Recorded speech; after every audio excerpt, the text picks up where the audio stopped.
ನಮಸ್ಕಾರ ಬಂಧುಗಳೇ, ಬಹಳಷ್ಟು ಜನ ನನಗೆ ಕರೆ ಮಾಡಿ ಕೇಳ್ತಾ ಇದ್ದೀರಾ, ಗುರುಗಳೇ ಬಹಳ ಜ್ಯೋತಿಷ್ಯರ ಬಳಿ ನಾನು ಹೋಗಿ ಬಂದಿದ್ದೇನೆ, ನನಗೆ ಯಾವುದೇ ರೀತಿಲಿ ಆಯಿತು ಫಲನೇ ಸಿಗ್ತಾ ಇಲ್ಲ, ನಾನು ಏನು ಪೂಜೆ ಪುನಸ್ಕಾರ ಮಾಡ್ತಾ ಇದ್ದೀನಿ ಅದರಲ್ಲಿ ಸಕ್ಸಸ್ಸೇ ಆಗ್ತಾ ಇಲ್ಲ, ಭಾಳ ನೆಮ್ಮದಿ ಕಳ್ಕೊತಾ ಇದ್ದೇನೆ, ಮತ್ತು ಹಣನೂ ಕಳ್ಕೊತಾ ಇದ್ದೇನೆ, ಎಲ್ಲರನ್ನೂ ನಂಬ್ತಾ ಇದ್ದೀನಿ ನಾನು, ಎಲ್ಲ ಜ್ಯೋತಿಷಿಗೂ ಕರೆ ಮಾಡಿ ನಾನು ಕೇಳ್ತಾ ಇದ್ದೇನೆ, ನೇರವಾಗಿ ಹೋಗಿ ನಾನು ಕೇಳ್ತಾ ಇದ್ದೇನೆ, ಆದರೆ ನನ್ನ ಕೆಲಸದಲ್ಲಿ ಮಾತ್ರ ಯಾವುದೂ ಸಕ್ಸಸ್ ಆಗಲಿಲ್ಲ.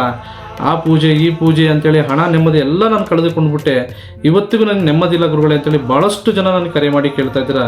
ನೋಡಿ, ಫಸ್ಟ್ ನಾನು ನಿಮಗೆ ಮೊದಲನೇ ಬಾರಿ ಹೇಳೋದಂತ ಹೇಳಿದ್ರೆ, ನಿಮ್ಮ ಜಾತಕದಲ್ಲಿ ಏನು ಸಮಸ್ಯೆ ಇದೆ, ಅದನ್ನು ಯಾವ ಗ್ರಹಗಳಿಂದ ಏನು ತೊಂದರೆ ಆಗ್ತಾ ಇದೆ, ಆ ಗ್ರಹಗತಿಗಳು ಹೇಗಿದೆ ಅಂತೇಳಿ ಫಸ್ಟ್ ನಿಮ್ಮ ಜಾತಕ ವಿಶ್ಲೇಷಣೆ ಮಾಡಬೇಕಾಗುತ್ತೆ. ಮತ್ತು ದೈವ ಪ್ರಶ್ನೆ ಹಾಕಿ ನಿಮ್ಮ ಕಷ್ಟಕ್ಕೆ ಏನು ಸಮಸ್ಯೆ ಇದೆ, ಅಂದರೆ ನಿಮ್ಮ ಕಷ್ಟ ಹೇಗೆ ಬರ್ತಾ ಇದೆ, ಎಲ್ಲಿಂದ ಬರ್ತಾ ಇದೆ, ಅದಕ್ಕೆ ಪರಿಹಾರ ಏನು ಮಾಡಬೇಕು, ಅದಕ್ಕೆ ಸೂತ್ರ ಏನು, ಮತ್ತು ಏನು ದೋಷ ಇದೆ, ಮತ್ತು ಅದಕ್ಕೆ ಸೂಕ್ತವಾದ ಒಂದು ಪರಿಹಾರ ಏನು ಮಾಡಬೇಕು ಅಂತೇಳಿ ನಾನು ನಿಮ್ಗೆ ತಿಳಿಸಿಕೊಡುತ್ತೇನೆ.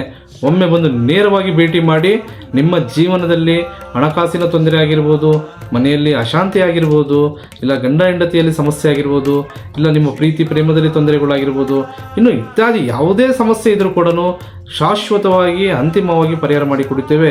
ಮತ್ತು ನೀವು ಎಷ್ಟೇ ಜ್ಯೋತಿಷ್ಯರಲ್ಲಿ ದೇವಸ್ಥಾನಗಳಲ್ಲಿ ಎಲ್ಲರ ಹತ್ರ ಹಣ ನೆಮ್ಮದಿ ಕಳೆದುಕೊಂಡಿದ್ದರೆ ನೀವು ಚಿಂತಿಸುವಂಥ ಅವಶ್ಯಕತೆ ಇಲ್ಲ. ಒಮ್ಮೆ ಬಂದು ನೇರ ಭೇಟಿ ಮಾಡಿ ನಿಮ್ಮ ಜಾತಕವನ್ನು ಪರಿಶೀಲನೆ ಮಾಡಿ ಶಾಶ್ವತವಾಗಿ ಪರಿಹಾರವನ್ನು ನಾವು ನಿಮಗೆ ತಿಳಿಸಿಕೊಡುತ್ತೇವೆ.